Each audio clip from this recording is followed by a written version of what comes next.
Let's talk about 2026. Right now, most forecasts are predicting a pretty calm year for oil. But what if there's something big hiding just below the surface? A combination of risks that could be setting the stage for a massive, unprecedented price shock. The big question is the consensus right? Or are they missing a huge piece of the puzzle? Let's dive in. And this is really the heart of the matter. This huge disconnect. You've got the official story, all the major players telling us, hey, don't worry, everything's fine. But then there's this other, much more worrying possibility that the whole global system is way more fragile than we think, and it's being primed for a crisis that almost nobody sees coming. So, to really get a handle on that hidden risk, we first have to understand the official story. Let's start with what most of the experts are actually expecting for the oil market in 2026. And here you have it, right in black and white. Major forecasters, the U.S. Energy Information Administration, J.P. Morgan, they aren't just predicting things will be stable, they're actually forecasting a drop. I mean, look at those 2026 numbers. They see Brent crude falling into the mid to low 50s. That is the very definition of a bearish, nothing to see here outlook. So why are they so convinced? Well, the logic behind this view is all about classic supply and demand. Forecasters see a ton of production, especially from countries outside of OPEC+, and they think it's going to outpace a kind of sluggish global demand. Inventories are piling up, and get this, even OPEC+ is so worried about a glut that they've already decided to block production growth for early 2026. All signs seem to point to a calm, oversupplied market. But this is where the story really takes a turn. Because underneath that apparently calm surface, some really deep vulnerabilities are starting to form. So we have to ask the question, what if this laser focus on simple supply and demand is missing the most critical piece of the puzzle? What if the real risk isn't in the barrels of oil themselves, but in the global financial system that surrounds them? And that brings us to this absolutely crucial concept, state-dependent amplifiers. Now, the idea is actually pretty simple, but it's incredibly powerful. A shock, let's say a regional conflict, doesn't have a fixed impact. Its effect gets magnified or even muted depending on the financial conditions at that exact moment. Think of it like a stereo amplifier. The geopolitical shock is the music, but the financial system, that's the volume knob. And, research shows us exactly what controls that volume knob. It's things like global financial conditions, specifically U.S. monetary policy and market fear, which we can see here measured by the VIX. These are the dominant push factors. They basically set the background noise for the entire global economy. So here's the bottom line.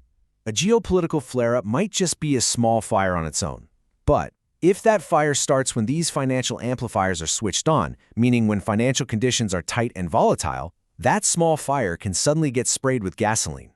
And here is the real kicker. That amplifier is powering up as we speak. We are seeing a major global shift. The Bank of Japan, they're expected to deliver more rate hikes in 2026. The Reserve Bank of Australia, they're moving up their timeline for hikes. All around the world, the era of easy money is coming to an end. Central banks are leaning towards tightening. The system is being primed. The volume knob is being turned up.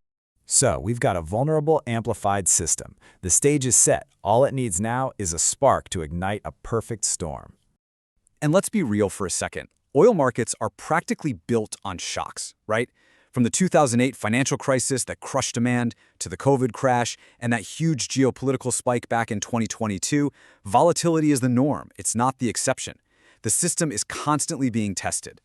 Which, of course, leads us to the most obvious question. If that financial amplifier is on and humming, what's going to provide that initial spark in 2026? Well, the thing is, the spark doesn't even have to be some massive world-altering event. It could be something the consensus models just aren't built to predict. A sudden escalation in a regional conflict, or a new round of major sanctions that messes with supply. In a calm financial world, the market might just absorb it. But in an amplified one, no way. Okay, so let's break down exactly how this whole cascade could happen, and how a manageable shock could turn into an absolutely explosive price surge. Let's start with our baseline. As you can see on this chart, when you just have geopolitical risk and economic uncertainty by themselves, the impact is, well, it's pretty limited. See how the data points are all clustered down here in a relatively flat, contained area? The system can handle this just fine. But now, watch what happens when we turn on that first amplifier. Financial volatility, the VIX.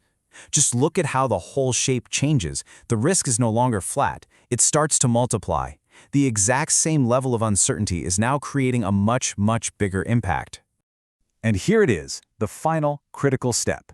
We add that second amplifier, tight monetary policy, or rising interest rates. And boom, the effect becomes exponential. We're not talking about multiplication anymore. This is an explosion of risk. This right here, this is the recipe for a perfect storm. A geopolitical spark hitting a highly amplified financial system. So what does this exponential rise in risk actually mean in the real world? How high could prices really go when the system finally hits its breaking point? Just imagine this for a second. It's 2026. You pull into the gas station to fill up your car, and the price board is flashing numbers that you literally thought were impossible. We're talking about a scenario that would make the price spikes of 2022 look like a fond memory. In this kind of amplified crisis, those nonlinear dynamics just take over. Prices wouldn't just rise, they could be driven to levels that absolutely shatter previous records. And that would trigger a terrifying cascade of systemic shocks through supply chains, inflation, and pretty much the entire global economy.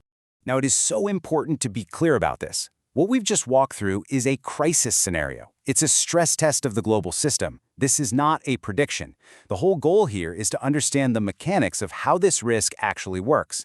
So what are the big takeaways here? First, the consensus forecast, while it seems logical, can easily miss these hidden explosive risks. Second, global financial conditions are not just a passive backdrop, they are incredibly powerful amplifiers. And third, and this is probably the most crucial point of all, systemic risk doesn't come from any one factor. It emerges from the interaction between all of them. Which leaves us with one final sobering question. The official story for 2026 is one of calm and predictability. But knowing what we now know about these hidden financial amplifiers, the real question isn't what the forecast says. It's whether we are remotely prepared for the storm, if and when those amplifiers finally get switched on.